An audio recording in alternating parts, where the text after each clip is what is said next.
OnePlus's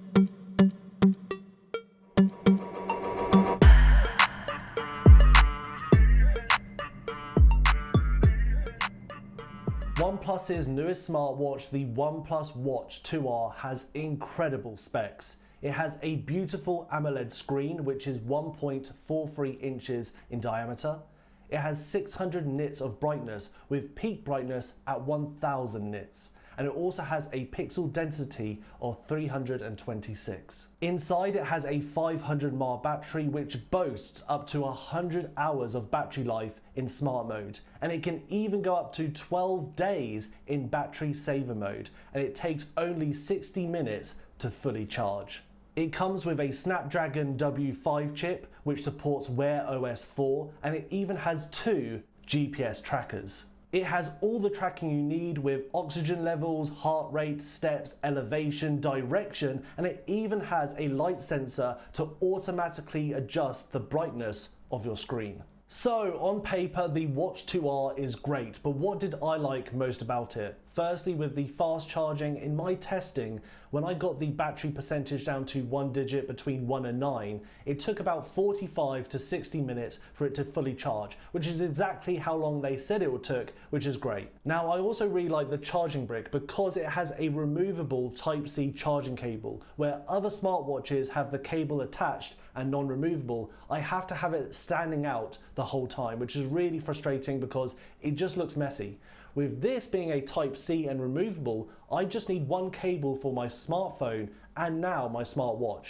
Really like that. Now, I haven't tested the IP rating of this smartwatch fully by going swimming or diving, but with it being water resistant, one feature I really like is that it's got a water repel function, where in the settings you can play a sound or a frequency and it will try to spit out the water from the speaker, which I just found really interesting and pretty cool. As you heard me mention, it has 2 GPS trackers, which means, well, what I've been told is that it can track up to 30 centimeters in distance, which is incredibly accurate. And in my testing, when I went out to exercise and I've put it in tracking mode, it showed me a map and it was very precise. I was actually really impressed. In all the testing I've had with different smartwatches over the years, I do want to say this is one of the most accurate I've ever tested. Another feature that I really like, which I'm not sure if it's common with other smartwatches on the market because all my previous ones didn't have it, is smart locking. So when you take off this smartwatch, it locks and it requires a passcode or a pattern to unlock it. Now, I love that because with my smartphone, it has my banking, my address, all my personal data is on my smartphone, and my smartwatch is now a reflection of my smartphone because this now has all my banking. I can pay with this. It has my location with maps. It has all my personal data in this smartwatch. So now that I know that it's protected if I lose it or if it gets stolen, it's just reassuring. And the last thing I have to mention that I really liked about this smartwatch was its battery life. Now, it boasts 100 hours in smart mode. I didn't quite get that. However, when I got to about 90 hours, it then forced me to go into battery saver mode, and you can turn it off. It is a little bit of a faff, I will get into that, but I got at least 90 hours in smart mode. Now, there is a few settings and features I should change to potentially get to that 100-hour mark, but the way I used it was basically everything on. Brightness, out of the 5 rating, I got it to a 4, so it was fairly bright the whole time. And yeah, it lasted me just over 90 hours. I mean, with battery saver mode, I'm sure it would have got me to 100, but it wasn't using the smart mode and all its capabilities, but still very impressed. Now, if I was to stop the review right here, this smartwatch would be perfect and you should definitely go out and buy one. But we're not done. There was a number of things that I tested which weren't great. When I first booted up this smartwatch and tried to pair it with my OnePlus 13, so OnePlus to OnePlus, it failed twice.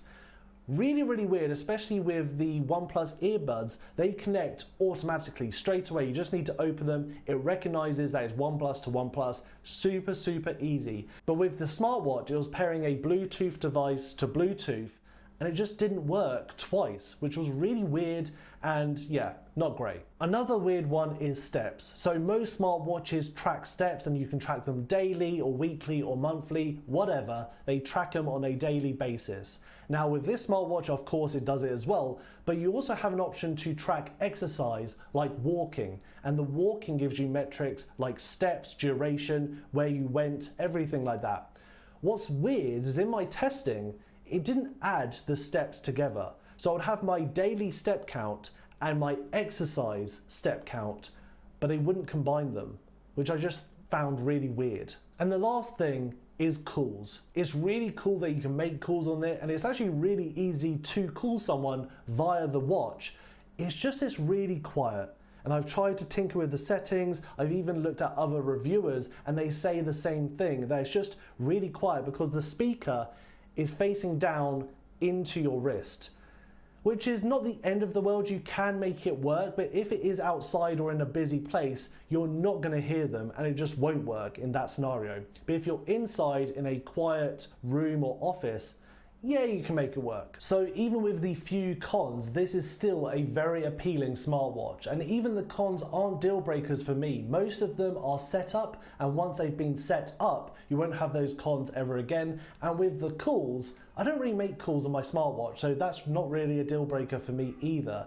So I guess the main question I have now, before making my decision if this smartwatch is for me, is how does it compare with its competition? As you know, there's millions of smartwatches on the market, so I'm going to pick a couple of the most popular to compare to the Watch 2R. Now, I'm going to try and make it as fair as possible by making it close with battery life and by price, starting with Samsung and the Galaxy Watch 7. So that holds a battery life of 40 hours and it costs £289. So it's £60 more expensive than the Watch 2R, but it has half the battery life. I also compared it against the Pixel Watch 3, which has a battery life of 24 hours and a price of £349, which makes it way more expensive and less than a quarter of the battery life. I also thought I'd compare it to an Apple Watch because obviously Apple products are very, very popular. So Apple have a Watch SE, which is their cheapest and most comparable, but the hours is only 18 hours of battery life,